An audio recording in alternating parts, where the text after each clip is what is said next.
Ubi Societas Ibi Ius, di mana ada masyarakat, di situ ada hukum. Assalamualaikum warahmatullahi wabarakatuh. Salam sejahtera bagi kita semua. Shalom, Om Swastiastu, Namo Buddhaya, salam kebajikan. Dewan juri yang terhormat, serta kolega berpikir dari tim kontra yang kami banggakan. Perkenalkan, nama saya Wiran Arabil Osra sebagai pembicara pertama dari tim pro. Dewan juri, hari ini kita tidak membicarakan fiksi, melainkan kenyataan, di mana identitas diperjualbelikan di ruang gelap internet, pinjaman online fiktif, menjebak nama orang tak bersalah, pelaku bebas, korban menanggung akibat hukum. Di tengah kondisi ini, kami berdiri tegak di sisi pro untuk menyatakan, Indonesia perlu membentuk pengadilan khusus kejahatan cyber guna meningkatkan efektivitas penegakan hukum. Ini bukan ide utopis ataupun mosi yang simple, melainkan kebutuhan mendesak demi kepastian hukum dan kedaulatan digital bangsa. Dewan juri yang terhormat, mosi ini dapat kami definisikan secara operasional, yaitu yang dimaksud dengan pengadilan khusus kejahatan cyber adalah chamber khusus di bawah pengadilan negeri yang menjadi bagian dari sistem peradilan umum sebagaimana diatur pasal 24 ayat 2 Undang-Undang Dasar Negara Kesatuan Republik Indonesia tahun 1945 dan pasal 10 Undang-Undang Nomor 48 tahun 2009 tentang kekuasaan kehakiman yang secara tegas membuka ruang adanya pengkhususan pengadilan untuk jenis perkara tertentu. Chamber khusus cyber ini memiliki fokus dan objek khusus, yaitu akses ilegal, intersepsi ilegal, perubahan dan perusakan data, gangguan sistem, dan penyalahgunaan perangkat yang dianggap sebagai cybercrime murni. Pendefinisian ini sejalan juga dengan gagasan daripada Jeremy Bentham tentang hukum dan keadilan yang berorientasi pada prinsip the greatest happiness of the greatest number. Bagi Bentham, hukum harus dinilai dari kegunaannya, sejauh mana ia mampu meminimalisir penderitaan dan memaksimalkan manfaat bagi masyarakat. Dewan juri yang terhormat, mari kita lihat urgensinya. Berdasarkan status quo, hari ini kita berhadapan dengan kenyataan pahit. Indonesia tengah diserbu kejahatan cyber. BSSN mencatat pada tahun 2024 terjadi lebih dari 740 juta serangan, naik tajam dari tahun sebelumnya. Namun, dari ratusan juta serangan itu, hanya 9.107 insiden yang ditindaklanjuti. Itu artinya, kita punya gap besar antara ancaman nyata dengan kemampuan hukum kita untuk menanganinya. Dewan juri, inilah masalah dan tujuan yang ingin dicapai mosi. Dewan juri yang terhormat, setelah kita melihat masalahnya, sekarang mari kita buktikan melalui argumentasi. Argumentasi yang pertama, kekhususan delik cybercrime dalam UU ITE, di mana kejahatan cyber memiliki karakteristik yang unik dan berbeda jauh dari tindak pidana konvensional yang diatur dalam KUHP. Cybercrime terjadi di ruang digital yang tidak tampak secara fisik. Bukti yang ada sepenuhnya digital, rapuh, mudah dimanipulasi, dan tersebar di berbagai sistem elektronik. Undang-Undang Nomor 11 Tahun 2008 tentang IITE yang diperbarui melalui Undang-Undang Nomor 19 Tahun 2016 dan Undang-Undang Nomor 1 Tahun 2024 eksplisit mengatur tindak pidana cyber. Mari kita masuki kepada argumentasi yang kedua, leg spesialis dan presiden tipikor sebagai dasar chamber cyber. Cybercrime adalah kejahatan lintas batas. Pelaku bisa di kota berbeda, korban di tempat lain, server bahkan di luar negeri. Kondisi ini membuat penegakan hukum berisiko lamban dan inkonsisten jika hanya ditangani oleh forum umum. Presiden pengadilan tipikor memberi pelajaran berharga. Korupsi awalnya ditangani pengadilan umum, namun karena kompleksitas dan dampaknya yang sistemik, dibentuklah pengadilan khusus. Jika korupsi dengan bukti fisik berupa dokumen dan uang saja membutuhkan forum tersendiri, maka cybercrime dengan bukti digital yang rapuh, tersebar lintas wilayah, dan rawan manipulasi, lebih mendesak lagi untuk memiliki chamber khusus demi kepastian hukum. Oleh karenanya, mekanisme yang kami tawarkan adalah, dalam mekanisme ini, penanganan perkara cyber dilakukan berlapis, namun terintegritas. Tahap pertama, penyidikan.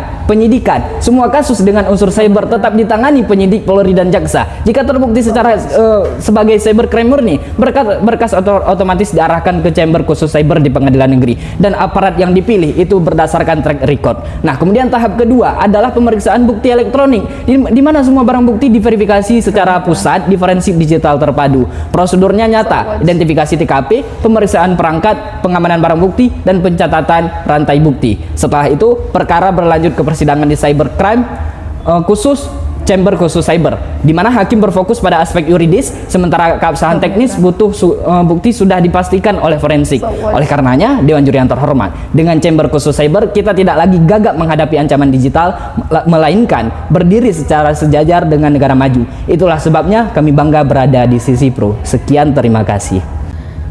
Solus populi suprema lex exto, kesejahteraan rakyat adalah hukum tertinggi. Assalamualaikum warahmatullahi wabarakatuh. Shalom, Om Swastiastu, Namo Buddhaya, dan salam kebajikan untuk kita semuanya. Dewan Juri yang arif bijaksana serta rekan berpikir Kodari Timpro dan pemerhati debat hukum sekalian. Di sini saya Salwa Azra akan membawa mosi kita ke arah kontra, di mana kami menolak dan menegaskan bahwa membentuk pengadilan khusus cybercrime bukanlah solusi.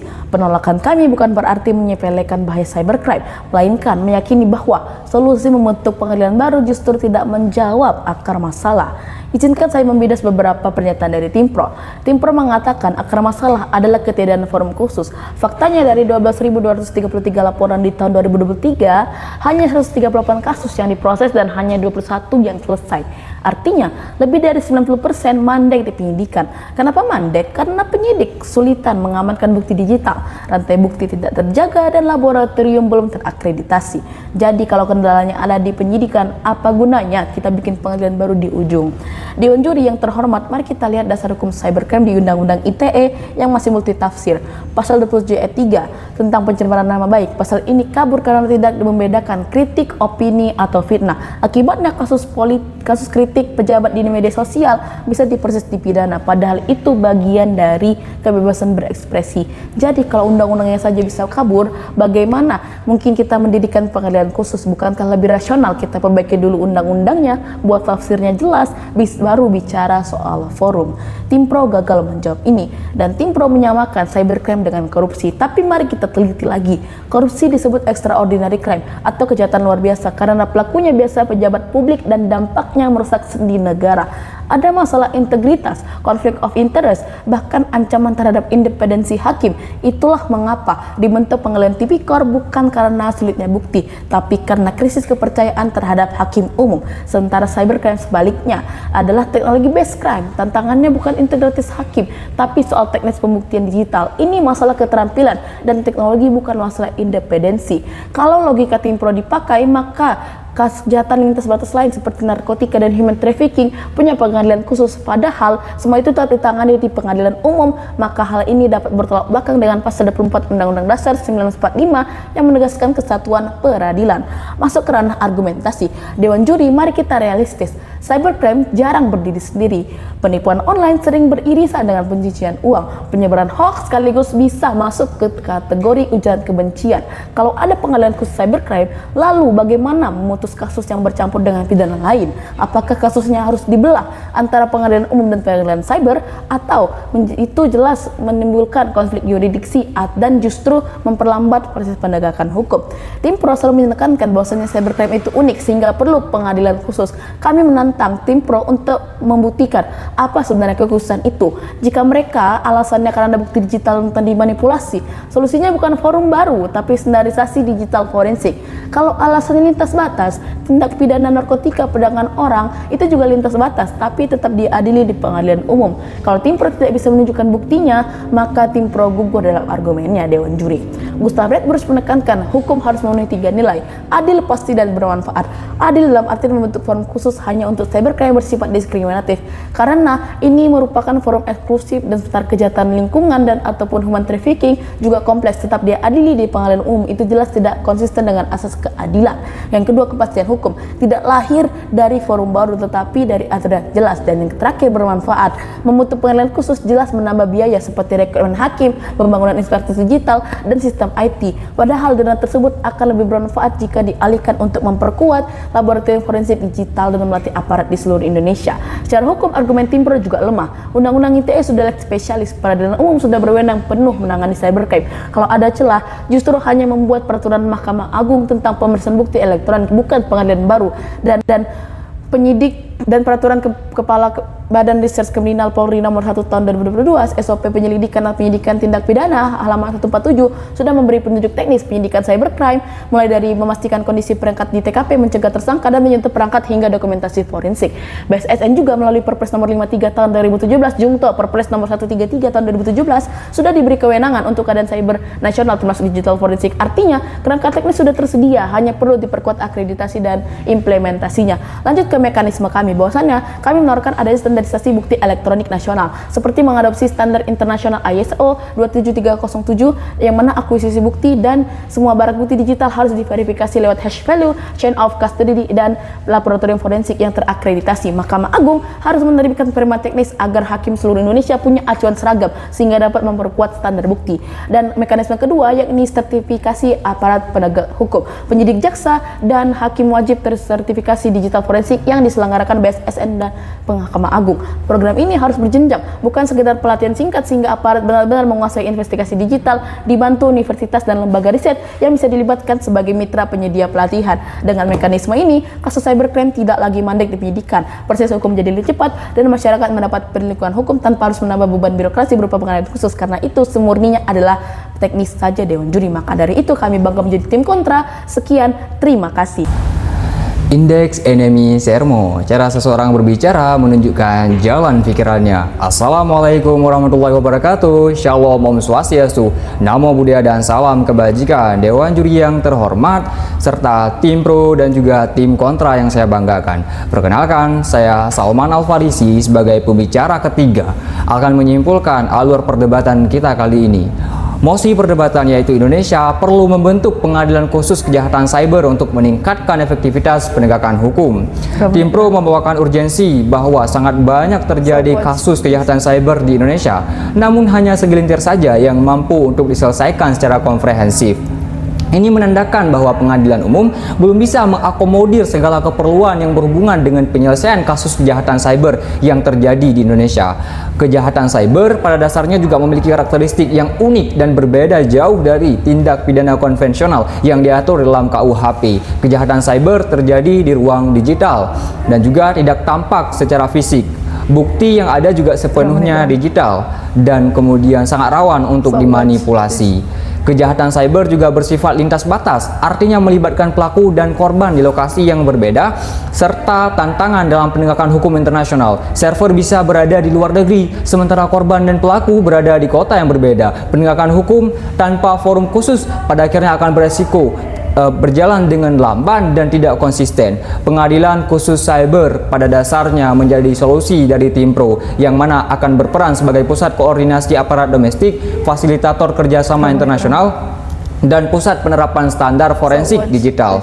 Dengan pengadilan ini, kasus digital dapat diadili dengan standar bukti seragam, proses yang cepat, dan putusan yang konsisten. Tanpa forum yang khusus, hakim pengadilan umum bisa berbeda interpretasi terhadap istilah teknis seperti intersepsi ilegal karena perbedaan pengetahuan teknis, sehingga dapat menghasilkan yang namanya pemahaman yang multi tafsir dan inkonsistensi dalam penegakan hukum cyber. Oleh karenanya, mekanisme dan solusi yang ditawarkan oleh tim pro terhadap kasus tersebut adalah dengan membentuk chamber khusus pengadilan cyber. Dan juga rekan-rekan dari tim kontra membawakan beberapa argumentasi, misalnya membentuk chamber baru khusus cyber dalam peradilan umum pada dasarnya tidak otomatis menyelesaikan permasalahan yang mendasar seperti minimnya ahli forensik digital dan juga keterbatasan alat bukti elektronik dan koordinasi penegakan hukum yang belum optimal. Kesiapan negara di dalam membentuk chamber baru memerlukan anggaran yang signifikan, yaitu meliputi pengadaan fasilitas teknologi digital, perekrutan hakim, jaksa, dan panitera dengan kompetensi khusus untuk kasus cyber. Peraturan perundang-undangan juga perlu disesuaikan nantinya dengan pembentukan sistem hukum acara baru terkait dengan chamber khusus cyber ini. Pada akhirnya, chamber pengadilan cyber ini akan menjadi suatu hal yang sangat kompleks dalam implementasinya di masa depan, dan juga adanya resiko tumpang tindih yurisdiksi. Tanpa batasan kewenangan yang jelas, chamber cyber dan pengadilan umum saling